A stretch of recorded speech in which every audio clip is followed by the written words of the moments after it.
Hello बच्चों, आप हैं बिंदु चौधरी के साथ राजस्थान सरकार और वेदांता के CSR इनिशिएटिव ई कक्षा में, जिसके टेक्निकल पार्टनर हैं मिशन ज्ञान। बच्चों, आपको नॉन फिक्शन कंटिन्यू कर रहे हैं हम। नॉन फिक्शन में आपने देखा हमारा जो सेक्शन सी है उसमें 3 नॉन फिक्शन है और पहला नॉन फिक्शन हमने कवर किया डज कल्चर मैटर, और हमने इसका जो फर्स्ट पार्ट कवर किया था बच्चों, आप याद करिए उसको। हमने फर्स्ट पार्ट में कवर किया था about E.M. Forster sir and about the essay. हम फॉरेस्टर सर की बात करते हैं तो हम क्या देखते हैं, फॉरेस्टर सर जो है वो 3 बार इंडिया भी आ चुके हैं, और ग्रीस की बात करें, इटली की बात करें, जर्मनी की बात करें तो आफ्टर स्टडीज़ वो वहाँ पे भी गए थे। हम बात करते हैं कि इनके नॉवेल्स की, तो नॉवेल्स में इन्होंने बहुत ही अच्छे से काम किया है। इनके नॉवेल्स जो है इम्पोर्टेंट नॉवेल्स को भी हमने फर्स्ट पार्ट में कवर किया था, और हमने इनके 2 वॉल्यूम्स देखे थे ऐसे के। क्या देखा था, हमारा जो सेकंड वॉल्यूम जो है वही इसको डज द कल्चर मैटर को कवर कर रहा था, और आपके लिए काम है कि उस वॉल्यूम का नाम क्या है। आप कहेंगे मैडम काम देती रहती है, तो भैया मैडम आपके संग इंटरेक्ट भी तो कर रही है ना, आपको समझा भी तो चुकी है ना इस चीज़ को, तो बनता है, इतना तो बनता है ना कि आप इस चीज़ को होमवर्क के रूप में करेंगे। ओके, हम बात करते हैं E.M. फॉरेस्टर सर की, तो हमने देखा कि इनका जो डेथ है 1970 में हो गया था। अगर हम इनके लिखे हुए डज द कल्चर मैटर की बात करते हैं तो हमने आपको फर्स्ट पार्ट में अलग अलग आर्ग्यूमेंट्स दे के समझाया था, अलग अलग पॉइंट्स दे के समझाया था कि not only in India but in all over the world, in all over the universe, जितने भी नेशंस हैं, जितने भी नेशंस में कल्चर्स हैं, इट मीन्स वहाँ के रिचुअल्स हैं, वहाँ के फेस्टिवल्स हैं, वहाँ के बुक्स हैं, वहाँ की म्यूज़िक है, ड्राइंग है, पेंटिंग है, आर्किटेक्ट के बारे में अगर हम बात करें तो आर्किटेक्ट है, तो नो डाउट अपने आप में बहुत कुछ कला संस्कृति को समेटे हुए हैं। और अगर हम बात करते हैं इनको आगे गोइंग ऑन करने की, हम क्या देखते हैं कि कहीं ना कहीं E.M. फॉरेस्टर सर जो हैं वो भी यही चाहते हैं, इसीलिए तो उन्होंने ऐसे लिखा कि हम जो हैं पास्ट की चीज़ों को पास्ट, इट मीन्स पास्ट कह के, भूतकाल का कह के छोड़ना नहीं है, हमें अपनी कल्चर को आगे बनाए रखना है, ताकि हम कहते हैं ना इन फ्यूचर हम जो आने वाली जनरेशन्स हैं उनको बहुत कुछ दे सकें। हमारे यहाँ पे अगर हम इंडिया की बात करते हैं तो हमने क्या देखा कि हमारे जो पहली जनरेशन्स थी उन्होंने हमें बुक्स के बारे में बहुत अच्छे एपिक्स भी दिए, उन्होंने अलग अलग नॉवेल्स भी दिए, हमारे ट्रेडिशंस को भी उन्होंने फॉलो अप करवाया, है ना। इसके अलावा हम म्यूज़िक की बात करते हैं तो म्यूज़िक के बारे में उन्होंने एक एक चीज़ को अच्छे से लिख के दिया है, हमें समझने का मौका दिया है। अगर हम ड्राइंग पेंटिंग्स की बात करते हैं तो हम क्या देखते हैं, दीवारों पे, पत्थरों पे और पेड़ के पत्तों पे है या कागज़ों पे, हर जगह अगर हम वर्क की बात करते हैं तो हम क्या देखते हैं कि उस समय जब इतना डेवलपमेंट नहीं था, इसके बावजूद भी बहुत अच्छा काम किया गया। तो क्या हम हमारी आने वाली जनरेशन्स के लिए कुछ भी स्पेशल नहीं करेंगे क्या? उसी ट्रेडिशन को लेते हुए हमें आगे भी बढ़ना होगा, ताकि हमारी जो आने वाली जनरेशन्स है वो हम पे भी तो प्राउड फील करें, जैसे हम हमारे जो फोरफादर्स हैं उन पे प्राउड फील करते हैं। तो यहाँ पे हमने क्या देखा कि डज द कल्चर मैटर को अलग अलग पॉइंट से हम देखते हैं, रिचुअल से देखते हैं, फेस्टिवल से देखते हैं, हम देखते हैं हमारे यहाँ पे मैरिज सेरेमनीज़ है। इंडिया की मैं बार बार बात कर रही हूँ, बट यहाँ पे E.M. फॉरेस्टर सर की बात करते हैं तो इन्होंने ब्रिटिश ऑल ओवर यूनिवर्स की बात करते हुए हम सबको यही चीज़ दी है कि हमारे जो क्लासिक ट्रेडिशंस हैं, कल्चर हैं, हमारे यहाँ पे जो उनका दिया हुआ खजाना है, उसे न सिर्फ हमें सहेज के रखना है बल्कि उसमें प्लस करके आने वाली जनरेशन्स को देना भी है। होप आपको ऐसे समझ में आ गया था और आपने उसको इसमें रिकॉल भी कर लिया है। Today in our part second we are discussing question answers. Okay, question answers की हम बात करें और हम दांते की ना बात करें तो ये इम्पॉसिबल है। हम क्या देखते हैं, सिंक्लेयर लेविस की बात ना करें तो हम अधूरे हैं। हमारा फर्स्ट जो क्वेश्चन है वो इसी को समेटे हुए है। What kind of a civilization is described by Sinclair Lewis in his novel Babbitt? Sinclair Lewis ने एक नॉवल लिखा था बैबिट।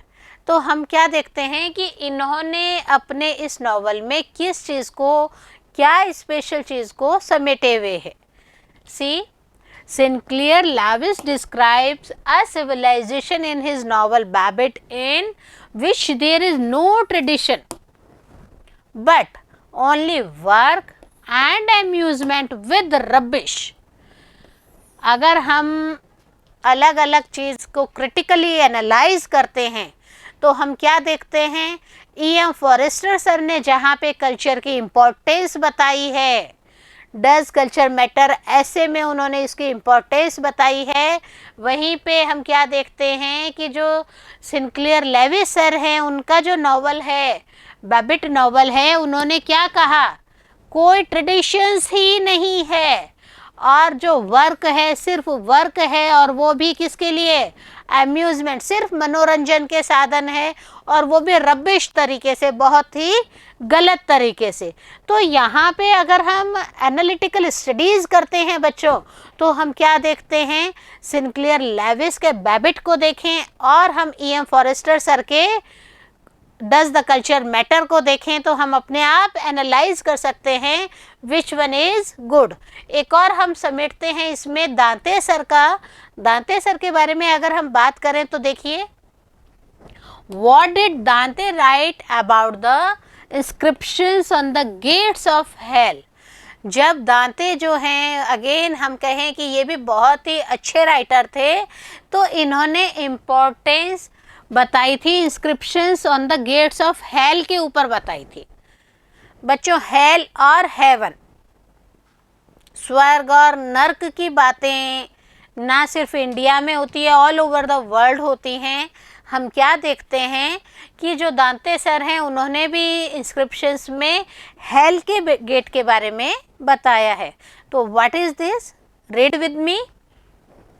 दांते wrote about the inscription on the gates of hell that they were made by the power, wisdom and love of God। दांते ने भी gate of hell के बारे में लिखते वक्त बहुत ही अच्छे से लिखा था। क्या कहा था कि ये जो गेट ऑफ हेल है ये किसके द्वारा बनाया गया है, ये पावर, विजडम और लव, भगवान के ये जितने भी अच्छे प्लस पॉइंट्स हैं इनको इंक्लूड करते हुए बनाया गया है। इट मीन्स हम कह सकते हैं कि दांते ने भी अगर रिटन वर्क हमें दिया है तो उसमें कहीं ना कहीं गॉड की इम्पोर्टेंस बताई है और हम कह सकते हैं कि कहीं ना कहीं वो भी हमें हमारे कल्चर को एक्सेप्ट करने का बढ़ावा देते हैं। Okay, we are taking our third question. बच्चों रीड आउट कर रहे हैं ना हमारे साथ, okay, because first you will read out और उसके बाद में हमें पता है आप अपने अपनी कॉपियों में इन्हें लिखेंगे, तो पहले रीड आउट करिए मेरे साथ में, बाद में लिखिएगा इनको। Why does Forrester say that cultivated people are like a drop of ink in the ocean? Forster sir ने एक बहुत ही बड़ी बात कही थी। क्या कही थी, जो कल्टिवेटेड पीपल हैं, इट मीन्स जो कल्चर्स को समेटे हुए हैं पीपल, वो पूरे ओशियन में एक इंक के ड्रॉप की तरह है। इट मीन्स कहीं ना कहीं कम है या ज़्यादा है। देखिए मेरे साथ में, Forster says that the cultivated people are like a drop of ink in the ocean. Why? Because they mix and become familiar with other people easily। सबसे इम्पोर्टेंट बात कही गई है। कैसे कही गई है मैं समझाती हूँ आपको कि फॉरेस्टर सर कहते हैं कि अगर कोई भी बंदा कल्चर्ड है तो वो कहीं पे भी जाके इजीली एडजस्ट हो सकता है, और अगर हम ये कहें कि कल्चर का अभाव है तो वो अपने घर में भी 10 कमियां निकालने लग जाता है, अपने घर में भी वो 10 कमियों को ढूंढने में लगा रहता है। ओके, फॉरेस्टर सर की बात को अगर हम समझें तो हम यही कहेंगे कि इन्होंने इतने एग्जाम्पल्स देके हमें एक ही चीज़ समझाई है, yes culture matters to all of the world. पूरे वर्ल्ड के लिए कल्चर बहुत मायने रखता है। Next question we are covering here, what are the 2 arguments of the people against culture. 2 argument दिए गए थे कल्चर के विरोध में, तो वो क्या हैं, लोग क्या कहना चाहते हैं। The people says that culture is the way of living life of their ancestors. लोग कहते हैं कि हमारे जो एंसेस्टर्स हैं, हमारे जो पूर्वज हैं, उन्होंने कैसी लाइफ जी इसका हमें पता चल जाता है। And it is not useful for them, और पहले उन लोगों ने अपनी लाइफ जी ली है, उसका हमारी ज़िंदगी में कोई यूज़ ही नहीं है। To adopt to live their life which has been changed according to modern era if they follow it. कह रहे हैं कि हम पूर्वजों की चीज़ों को पढ़ लेंगे, सब कुछ कर लेंगे, लेकिन होगा क्या, हमारी जो लाइफ है वो तो चेंज हो रही है, अकॉर्डिंग टू मॉडर्न एरा की तरह चेंज हो रही है, तो हमें उन्हें फॉलो करना चाहिए या नहीं करना चाहिए। Then they will remain behind in the race of advancement. और लोगों का यह भी तर्क है कि अगर वो पुरानी चीज़ों को ही फॉलो अप करते रहे तो क्या होगा, एडवांसमेंट की तरफ बढ़ ही नहीं पाएंगे, अपनी तरक्की ही आगे नहीं कर पाएंगे। सी द नेक्स्ट क्वेश्चन, हम बार बार तरक्की की बात कर रहे हैं, हम बार बार हम क्या कहते हैं, हम एडवांस तो बहुत हो गए हैं बट हमारे दिमाग में टेंशन्स आ गई हैं, हम एनी टाइम फ्रस्ट्रेटेड रहने लग गए हैं। क्यों? क्योंकि आगे बढ़ना है, तो हमारा जो एन्जॉयमेंट टाइम है वह किल हो गया है, और हमारा एन्जॉयमेंट टाइम हमारी कल्चर को ही तो समेटे हुए होता है। देखिए यहाँ पे एक और क्वेश्चन फॉरेस्टर सर का ही कवर कर रहे हैं हम। What does Forrester mean by faith makes one unkind? Forster ने एक लाइन लिखी थी, फ्रेज लिखा था, faith makes one unkind।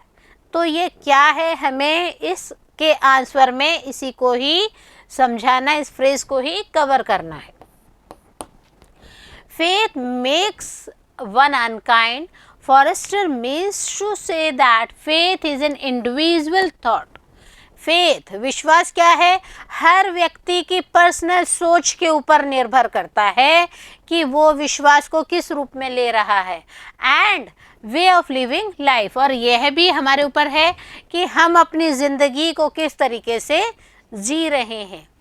If anyone tries to ignore his trust it hurts him deeply and the individual becomes merciless to keep his trust alive.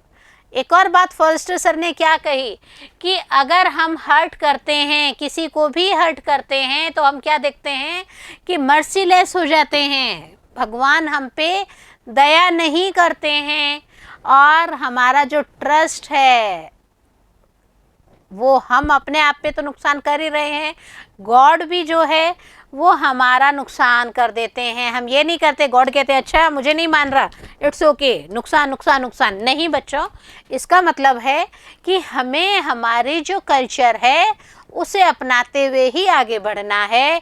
हम उसमें innovations कर सकते हैं, लेकिन हम कहीं ना कहीं गलत दिशा में भी अगर जाते हैं तो हमारे जो कल्चर्स हैं वो आगे आ जाते हैं। आप देखिए हमारा एक इम्पोर्टेंट कल्चर क्या है, फेस्टिवल्स होते हैं, या हम मॉर्निंग प्रेयर्स करते हैं, या मैरिजेस होते हैं, इवन कुछ भी हमारा होता है, मॉर्निंग आवर्स स्टार्ट होता है। आप देखिए कि बच्चों को अगर हम बचपन से ही सिखा दें कि उठते ही बड़ों को प्रणाम करना है, तो इसमें क्या कुछ घिस रहा है? नहीं, लेकिन हमारा जो कल्चर है उसमें आगे बढ़ावा हो रहा है, और बच्चों में ये अगर कल्चर आ गया तो उनमें बड़ों को सम्मान देने की भावना भी आ जाती है। तो it means does culture matter?